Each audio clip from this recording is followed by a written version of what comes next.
சின்ன பொண்ணு, அடுத்த வாரம் என் அண்ணன் பேத்திக்கு சடங்கு இருக்குல்ல, நம்ம ஊருக்கு போவோம் பாத்தியா? அதனால உனக்கு ஒரு சேலையும் என் மவளுக்கு ஒரு சேலையும் எடுத்து வந்திருக்கேன். அப்படியாத்த? அன்னைக்கு சேலை கொடுத்துட்டீங்களா? ஆமாமா, வர்ற வழியில தானே நம்ம அன்னிக்காரி வீடு, அவ கையில கொடுத்துட்டே வந்துட்டேன் பாத்துக்க. இது யோசிக்க வேண்டிய விஷயமாச்சே.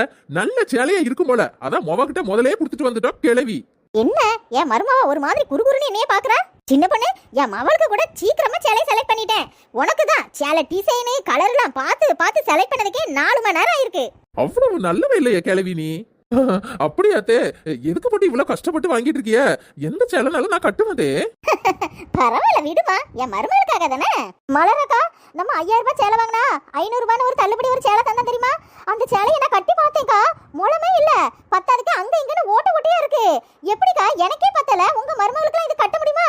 அட நாசமா போறவள, இதை என் மருமக இருக்கும்போதான் வந்து சொல்லுவியா? ஆஹா, 5000 ரூபாய் சேலையா உங்க மகளுக்கு தள்ளிட்டு 500 ரூபாய் தள்ளுபடி சேலையா